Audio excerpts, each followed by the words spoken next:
Yo, what is up everybody? This is K-Rail reporting live from my old lawn in Northeast Pennsylvania.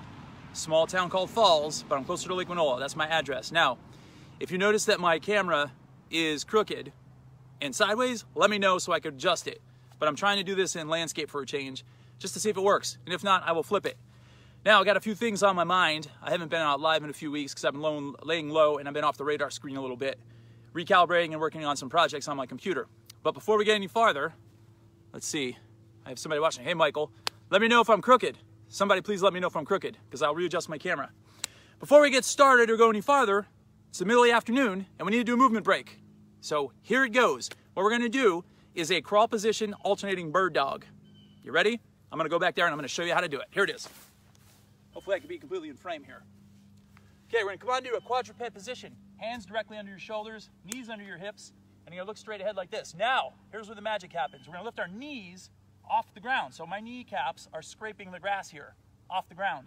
Now we're gonna extend our opposite arm and leg into a straight line, and then we're gonna switch sides. Just like that. And we wanna try to keep our body as still as we can while we do this.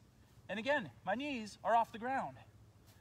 This is very challenging, although I make it look rather elementary. It is not. Now, if you do need to regress, simply come to your knees and then do the exact same thing. Opposite arm and leg, opposite arm and leg. Bang, there you go. So, that's a really good refresher in the middle of the afternoon if you've been sitting for a while, and works your core, loosens up your shoulders, loosens up your spine, the whole 9 yards. So it's really good. Forgive any background noise that we have. I am in rural Northeast Pennsylvania, evidenced by the green grass, the green trees, and the rolling hills, which you can't really see. So these roads are highly trafficked, and people sometimes speed and they shouldn't be. And if you're one of those people who drive through the country roads and you speed, please stop. You're endangering people's lives. Thank you very much. So, I'm at a restaurant the other day up in Tunkhannock, which will remain nameless. Although I will say, I liked the food. They had some vegan options there. It was cool. It was fun. The experience was great. And every single thing we go through in life is an experience. Know that. So, I ask for a glass of water with cucumber slices.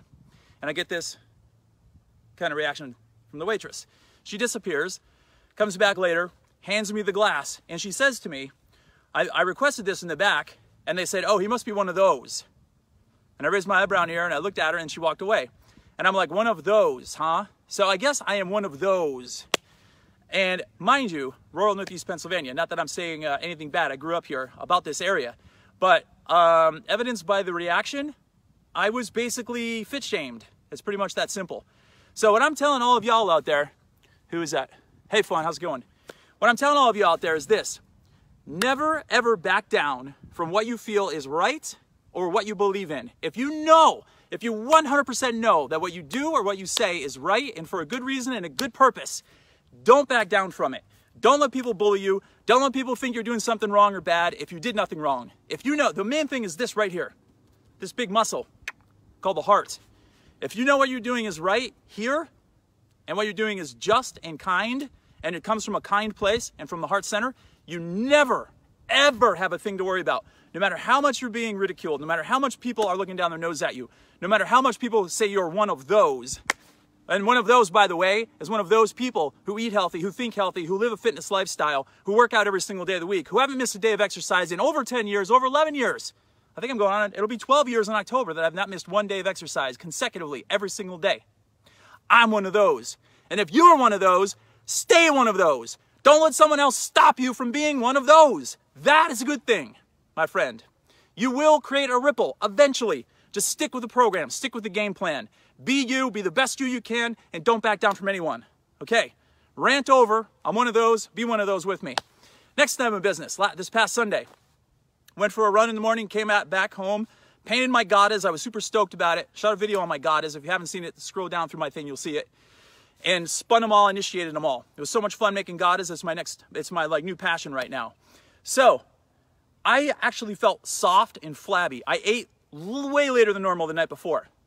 And I had a good amount of food as well, but you know, I do time restricted feeding, but that day I ate later than normal. I had a bunch of really delicious vegan food from a place called Harvest Montage at the Montage Shops at near this Montage ski resort in Northeast Pennsylvania. And the next day I ran, I felt kind of bloated, I felt kind of soft, I felt like, you know, blubbery sort of. I laid in the sun for about an hour. I got up Fell asleep too, I might add, for like 10 minutes. I woke up and literally the fat that I felt on my sides was half as much as it was in the morning. And I felt tighter and I felt more defined. Now I'm getting really technical with all this I'm talking about, but I just want to air it out to you. So I was assuming I was about 190 pounds at this point. Just guessing, like, I've been going out to eat with some friends of mine. I've been out in the East Coast for a while. I've been eating later. I've been eating sweet potato fries here and there and all those other things. And I haven't jumped on a scale in a while because, you know, my past eating disorder days, it's not smart for me to get on the scale. I used to get on the scale 10 times before 10 o'clock in the morning, every single day of the week, 7 days a week. And yes, I did count it. And I don't do that anymore. Every now and then I'll jump on the scale. Every couple of months I'll jump on it just to see where I'm at. So I got the scale out. I found it in my old house here. It was in the closet because I wanted to weigh my Gatas. And I put it on the sidewalk. I weighed all my Gatas. And I'm like, oh, well, since the scale's out, I'll jump on it too. And in my mind, literally, I'm thinking 190 pounds. I get on the scale, and I was 179 pounds. And I went like this. And I was like, what? There's no way I'm 179 pounds. Impossible. So I got off the scale. I recalibrated it, although it was like off by a margin. I get back on 170. 3 times I had to do it to make sure that it wasn't lying to me. I was 179 pounds. It goes to show what this thing right here can do to you, the computer. It can augment things. It can twist things around. Until you know the full story, never make assumptions with anything. And not that I'm bragging that I'm 179. I just jumped on the scale because it was in front of me, and I just wanted to know. Because I was assuming I was 190. I was 179 pounds. Crazy. Okay, now here's my barefoot running story.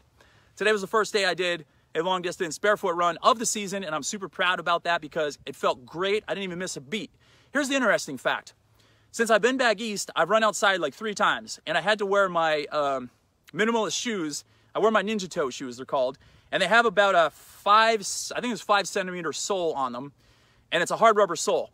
Every time I ran with those things, I felt off. I felt like clunky and like, I don't know, my back was sore, like my feet were hurting after I finished my run. I just didn't feel right. Something wasn't in rhythm. Today, I woke up and I felt really good before I ran, more energized than I normally have for the past few weeks. So I book on down the road with my Ninja Toes on, and my back was kind of hurting, and my legs weren't feeling right. My right knee was kind of hurting, and I was like, what is going on? And then I got to this stretch where it was flat, and I'm like, well, I'm just gonna go barefoot. I thought it was gonna be colder than it was this morning, and it was a little warmer, so I didn't want my feet to freeze, but it was a little bit warmer, so I'm like, I'm just gonna take my shoes off. I took my shoes off, and I'll be darned, as soon as I took them off, and my foot made contact with that macadam road down the hill from me, all the pain disappeared instantly. My gait improved instantly, and I was able to just hightail it. And I basically sprinted for like 45 minutes through all these rolling hills here in Northeast Pennsylvania around my block. Here comes another loud vehicle, and you better not be cruising either. So bear with me if you hear loud noise in the background. Sorry, there's lots of gnats out here. Oh, it's a school bus. Of course. This is gonna be really loud, so I'm gonna pause. Let's take a big deep breath while the school bus comes by. Right, here we go. Exhale. Yes. And here comes a nice quiet car. Look at that. I think it's a earth-friendly car too. Okay, so I finished my run barefoot, not an ounce of pain, nothing. I get home, do about 20 minutes of core work. I get on my Gata, I spin it for like 10 minutes. I have felt amazing all day, amazing. So here's what I think I've deduced. My body is so used to running barefoot, even with a 3 millimeter, 5 millimeter shoe underneath my foot, it throws my whole gait off. And it instantly causes pain and it causes weirdnesses in my body. So I think I'm just flat out designed to run barefoot, and I think I have to do that from now on. So I'm curious if any of you are barefoot runners out there, if you've had any kind of similar experience in that. And I mean, when I'm wearing my Chuck Taylors around town or my Vans, sometimes I'll like run up a hill or like run into a store to beat rain or like snow or something like that, and it's like no big deal. But I haven't run like a full run with even Chuck Taylors or like a flat-soled shoe in a long time, so I don't even know what that feels like. And when I'm at the gym, I use the curve treadmill, which is manually operated, and I wear my Smart Cuckoo shoes, which is 1 millimeter. And I mean, it's as close to barefoot as you can get. And I feel no difference between that and being barefoot. But these other ones just had a little bit thicker sole on them. And I think I'm so conditioned to running barefoot, I'm having a battery of weirdnesses go on. I don't know. Well, anyway, I rambled on long enough. Go out there and enjoy the earth today. Bugs, gnats, sorry, I don't want to get them in my eyes. I used to have a bad problem getting gnats in my eye. Oh my gosh. All the way through my life, I cry like a 2-year-old when that happens. Still to this day, and I'm totally okay with admitting it. Anyway, go out and hug the earth today. Go out and try to get 5 hugs if you can. Live in the present moment. Do at least one thing beyond your comfort zone, at least one, and do at least one good deed without any expectation of getting anything in return. And there's still time to do that today. I don't care if you're on the East Coast, West Coast, or anywhere in between. Go out there and make it happen. Make your dreams happen. And again, to recap, be you and be the best you can. Do what you can. Don't let anyone brainwash you into believing you're anything less than you are. And check these things out. Can you see those things? Oh, they're running from me now. Geez, a motorcycle's coming by and there's like these turkey things walking through my yard. That is hilarious. But anyway, I got interrupted. Be the best you can, and don't let anyone look down their nose at you or make you think that you're lesser than them. And also, as long as it's coming from the heart center, from the right place, and here, that's all that ever matters. You can never be stopped, or you can't be touched by anybody as long as you know that what you're doing is the right thing. All right, that concludes this public service announcement, and I got to get going. Until next time, this is K-Rail reporting live from Falls, Pennsylvania. Green grass behind me, green trees around me. Until next time. Let's get one of these going.